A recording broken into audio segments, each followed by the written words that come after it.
3 4 5 6 7 8 9 10 11 12 13 14 15 16 17 18 19 20 21 अभी 21 है यहाँ किधर है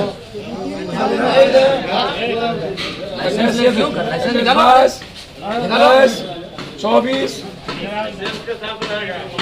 लाइसेंस का लाइसेंस निकालो देखिए निकालो लाइसेंस निकालो।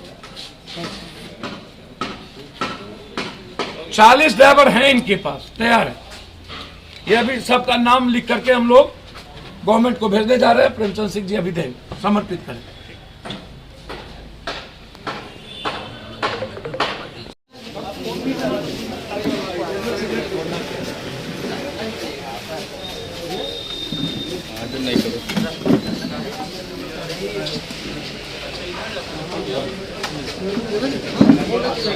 सबको पीछे थोड़ा उधर कीजिए, सब ड्राइवर पीछे आएंगे। चलो जी पानी उनी मंगा के रखना।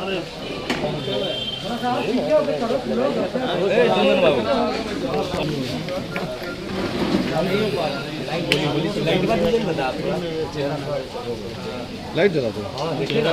युवा अध्यक्ष भाजपा का ट्वीट किया है, रूढ़ी ने गलत किया है। बीजेपी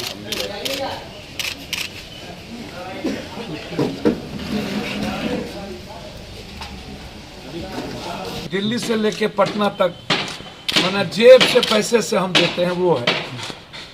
सब सिविल सर्जन को पूछ लीजिए कितना एम्बुलेंस पप्पू यादव अपने पैसे से दिए। हर यूनिवर्सिटी में लड़कियों के लिए बस बड़ी 18-19 लाख की बस है। दिल्ली में 4 एम्बुलेंस, लगभग शहर में एम्बुलेंस जितना और यूनिवर्सिटी को है। आइए देखिए, ये गडकरी जी उद्घाटन किए हैं। ये गडकरी जी ड्राइविंग, ये जो है ये पहला भारत का एक चालक प्रशिक्षण संस्थान उद्घाटन। कुशल चालकों की कमी, सुरक्षा, प्रभावी परिवहन क्षेत्र के संभावित रोजगार अवसर पैदा करने के लिए। ये देखिए, ये NH पर उद्घाटन हो। और जब आपका सबसे पहले उद्घाटन हुआ तो ड्राइवर की कमी कैसे हो गई? पहला 5-6 सवाल है मेरे रूडी जी से। इसलिए लौटा लिया गया कि अगले लोकसभा में जो मुखिया इनको वोट नहीं दिए उनके यहां से एम्बुलेंस लौटा लिया। चुनाव के ठीक 1.5 से 2 महीना के बाद अगले कोरोना वायरस में भी 13 महीना पहले ये एम्बुलेंस वहीं लगी हुई। मैं इन्हें चुनौती देता हूं कि यदि सच में वो बता दे, भाई आपको तो कोई लाज होगा नहीं, मंत्रिमंडल से आपको हटा दिया भ्रष्टाचार के आरोप में, तब भी आप थथरई करते हैं। आप जहां के चेयरमैन MP लोग के क्लब के बने हैं वहां भी घोटाला, तब भी आप थथरई करते हैं। पर्यावरण में NGO आपका जांच होना चाहिए, तब भी आप थथरई करते हैं। आप के बारे में आप किस किस को क्या किए हैं मैं उस पर नहीं जाऊंगा। आपके तरह मैं ओछा नहीं हूं।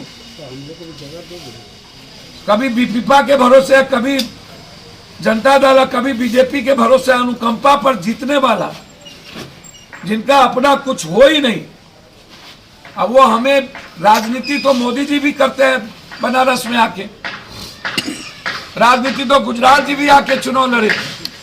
हिंदुस्तान का शरद जी से लेके मधुली में मुफ्ती मोहम्मद सईद, MJ अकबर, चंद्रशेखर जी, अटल जी, जौहर साहब, शरद यादव, सब बिहार को और देश में सब जगह जाते हैं। देश में कोई, हमारी डेमोक्रेसी सबको इजाजत देती है सब जगह जाने, और हम एक पार्टी के हैं। मधेपुरा घर नहीं है, बिहार घर है मेरा, और हम बिहारी हैं। जितने रूढ़ी जी आप लोग सब मिलके लूटे होंगे ना, उतना हम 1 महीने में बांटते हैं।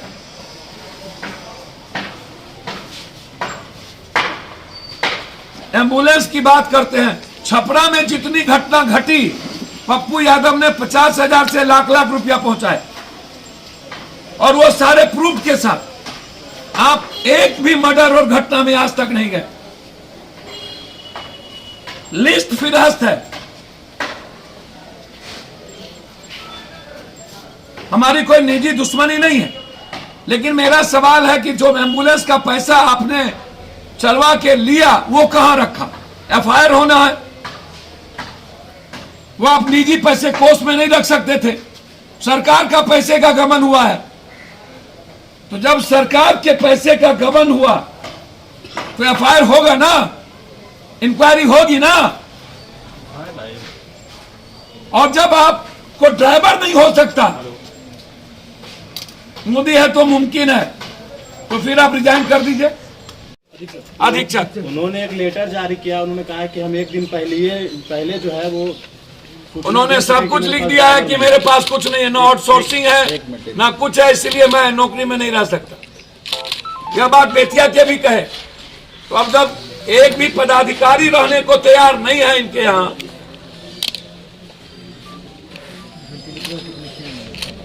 वेंटिलेटर की मशीन नहीं है, ऑक्सीजन नहीं है। कल हम गए थे स्वास्थ्य मंत्री जी के क्वारंटाइन सिवान, सर वहां कोई नहीं था, वहां एक भी आईसीयू रूम नहीं, एक भी वेंटिलेटर नहीं, ऑक्सीजन में पाइप नहीं, और ना तो आश्चर्य होगा कोई दवाई रेमडेसिविर 40 ठो, प्राइवेट को 200, और वहां 100 पेशेंट थे 40 ठो,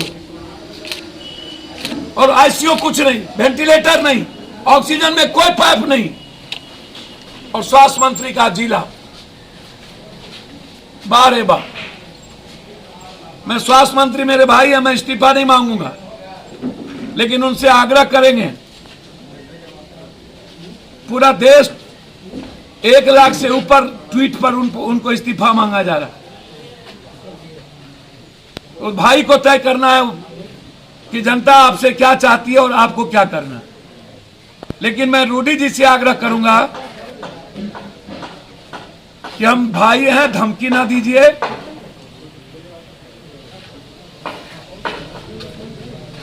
हम छपरा भी लड़ सकते हैं, हम सीमान भी लड़ सकते हैं, धमकी ना दीजिए। हम गोपालगंज भी लड़ सकते हैं, पटना भी लड़ सकते हैं। और राजनीति हर आदमी को जिम्मेदारी है पूरे देश की करने की, और राजनीति चमकाने की आदत हमारी नहीं है। लोकसभा में हारे तब भी बाढ़, तब भी कोरोना, और विधानसभा में हमारी पार्टी परफॉर्मेंस नहीं की, सब हार गई, तब भी पप्पू यादव विपक्ष और सत्ता पक्ष। तो आप जिम्मेदारी निभा लीजिए, पप्पू यादव जाके घर में बैठ जाए।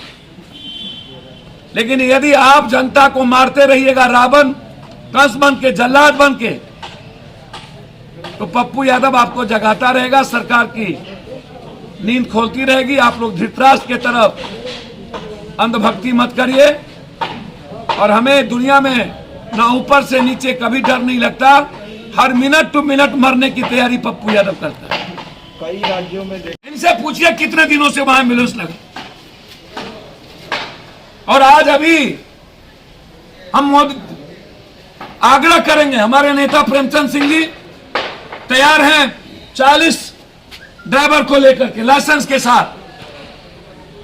कहां पर ड्राइवर भेजा जाए, प्रेमचंद सिंह जी का नंबर हम ओपन करने जा रहे हैं।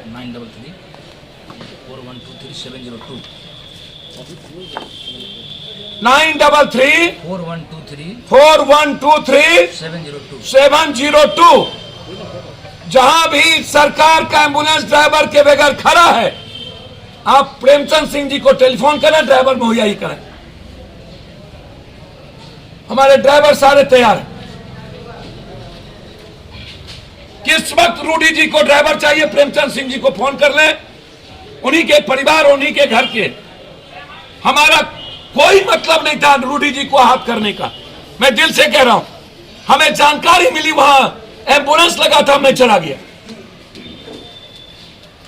जबकि मैंने पहले ट्वीट किया और कल प्रेस कॉन्फ्रेंस में बोला, और तब वहां से एम्बुलेंस को पीछे लगा दिया गया। हमें जानकारी मिली कि वहां एम्बुलेंस है, इसीलिए हम गए। हम रूडी जी हमारे लिए टारगेट नहीं हो सकते। और जो व्यक्ति हर पेशेंट को उठाता हो, छूता हो, जिसकी जिंदगी मौत के साथ जूझती हो, राजनीति क्या करेगा? जो हल पल शमशान जाने की तैयारी करे। और अब तो उनके लोग धमकी दे रहे हैं कि उल्टा गिनती शुरू हो गया पप्पू यादव का। जब वो जरूरत होगी तो वो ऑडियो मैं दूंगा आप लोगों को। आज मैं सिर्फ इतना कहूंगा कि इंक्वायरी, पैसे का गमन, सिविल सर्जन पर केस, और संबित पात्रा जी बताइए, पप्पू यादव के पास 2 वेंटिलेटर था, मेरे अपने पैसे के बपोती, तो आपके पेट में दर्द हो रहा था, जल्दी अस्पताल भेज दीजिए, जबकि 6-6, 7-7 वेंटिलेटर अस्पताल में भेजा हुआ हूं। जहां से इमरजेंसी होती है पप्पू यादव भेजते हैं,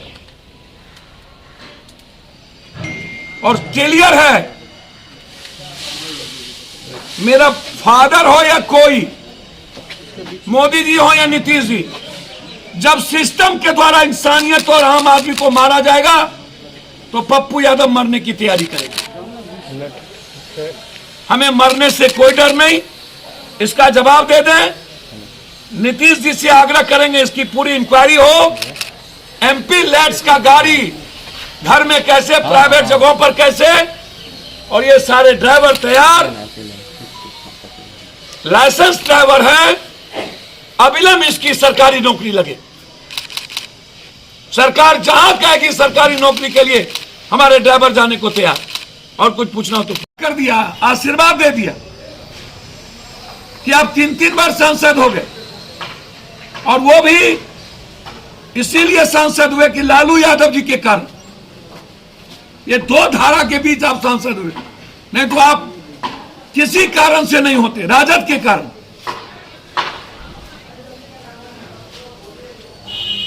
आप ज्ञान सिखाने लगे। एक दिन पहले आपने चिट्ठी लिख दी 6 तारीख को, हम गए 7 को 6 का चिट्ठी। ये डीएम पर भी इंक्वायरी होना चाहिए कि ये चिट्ठी कब गई। 1 साल 1.25 साल से लगी हुई एम्बुलेंस, तब चिट्ठी नहीं। ट्वीट खेलने वाला ये लाल बबुआ लोग, ये बिना स्नो पाउडर वाले नेता, इसको और मुस्क में भर दिन रहने वाला, आंख में चोली खेलने वाले रूडी जी, पूरी दुनिया को पता है आपके बारे में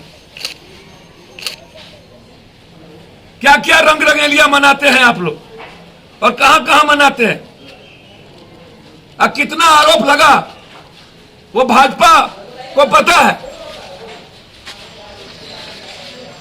सूप बाजे तब बाजे, चलनियों बाजे, शीशे के घर में रह करके पत्थर फेंकते हैं। एफआईआर लॉन्च होना चाहिए कि सरकारी पैसे का दुरुपयोग हुआ। सरकारी पैसे का एम्बुलेंस निजी घर में क्यों? सरकारी पैसे का एम्बुलेंस का पैसा कहां गया? और जिस सरकार को, बीजेपी की सरकार है, जिस सरकार को ड्राइवर देने की और एम्बुलेंस के बगैर पूरा बिहार में लोग मर रहे हैं। पूर्णिया से सिलीगुड़ी 24,000, पटना 30,000, दरभंगा से पटना 16,000। क्यों खोले आप ये? क्यों खोले? ट्रेनिंग कॉलेज खोलने की जरूरत क्या थी? और सरकार कहां सोई हुई थी? इससे पता चलता है कि सरकार बिहार को मारने में, बिहार की जनता को मारने में कोई कसर बाकी नहीं रखा। पटना में 1 किलोमीटर का एम्बुलेंस 12 किलोमीटर, 12,000, और इंटर क्रिमिनल एम्बुलेंस चलाता है, माफिया, गोली बारूद होती है। क्यों 18 रुपया? सरकार से मैं मांग करता हूं कोरोना पेशेंट को एम्बुलेंस फ्री किया जाए, कंप्लीट फ्री किया जाए। लोग जिंदगी और मौत की जिंदगी जीते हैं, जिंदगी तबाह हो चुकी, पैसे नहीं है घर में, लेकिन एम्बुलेंस वाले जब तक पैसा नहीं लेते तब तक लाते नहीं और रास्ते में मार देते हैं। रूडी जी से जब आपने खुद करोड़ों का पैसे का लागत से शुरू हो गया। हाँ प्रशिक्षण की आपने ड्राइवर प्रशिक्षण केंद्र बनाया, भारत सरकार के मंत्री उप मुख्यमंत्री सुशील मोदी, रूडी जी खुद सभी लोग उद्घाटन किए, तो इकलौता प्रशिक्षण केंद्र बंद क्यों हो गया और क्यों पैसा कहाँ गया? एक दूसरी चीज, रूडी जी से मेरा आग्रह है कि आप गाली दें हमको, राजनीति के हैं। मैं ऑडियो नहीं सुनाऊंगा, एक ऑडियो में ना तो उनके लोग कह रहा कि अब अंतिम है उनका, गाली गलौज तक है, वो जरूरत होगी तो मैं आपको सुना दूंगा। उनके राइट हैंड और लेफ्ट हैंड जो है वो गाली गलौज कर रहे हैं कहीं फोन पर। जितने अभ्रम शब्दों का यदि मुझे गाली देने से और पप्पू यादव को मरवा देने से यदि एम्बुलेंस फ्री हो जाए बिहार में और दवाई और नर्सिंग होम, तो मरवाने की जरूरत नहीं पड़ेगी, हम खुद ही आत्महत्या कर लेंगे, आप चिंता ना करिए, या हम ही संन्यास ले लेंगे, बिहार छोड़ देंगे, कसम खा लेंगे कि कभी हम आएंगे ही। तीसरी चीज, उन्होंने पत्र में लिखा कि हमारे और एम्बुलेंस चल रहे हैं, ये एम्बुलेंस ड्राइवर का नहीं। तो पहले तो आप ये बताइए कि ये सरकार का पैसा है, जनता का पैसा है, डीएम इसके अथॉरिटी स्लिप होते हैं, वो सिग्नेचर करते हैं, आप इसको कहीं कैसे लगा सकते हैं? आप सिर्फ रिकमेंड कर सकते हैं, आप इसको किसी पंचायत में निजी लोगों के घर पे नहीं दे सकते, किसी मुखिया के हाथ में नहीं दे सकते। आप या तो सदर अस्पताल में होगा, या तो ब्लॉक के अस्पताल में, या तो पंचायत में कोई सरकारी अस्पताल है तो वहां के द्वारा यह संचालित होगा। ये जिम्मेदारी ड्राइवर रखनी और ड्राइवर नहीं रखने की जिम्मेदारी सरकार की है। मैं बार बार कहता हूं कि इच्छा शक्ति की कमी है नेताओं के भीतर, नियत सही नहीं है, कोई प्रिंसिपल नहीं है इन नेताओं के भीतर कि कब हमको क्या करना चाहिए। जब मरने लगेंगे तो डॉक्टर की बहाली है, साल 18 के बाद आज तक बहाली नहीं हुई। ड्राइवर ये कहते हैं कि प्रशिक्षित ड्राइवर, जब लाइसेंस किसी ड्राइवर को मिलता है तो वो प्रशिक्षित हो जाता है। किस ड्राइवर को हैवी लाइसेंस की जरूरत है और किसको नहीं जरूरत है। चौथी चीज, ये अपने ऑफिस में और अपनी बड़ी बड़ी तस्वीर लगा करके जयप्रभा अस्पताल, जहां सरकार का पैसा लगा, उसको इन्होंने कार्यालय बना लिया। कभी डॉक्टर और कभी एक भी वहां कर्मचारी नहीं रहे।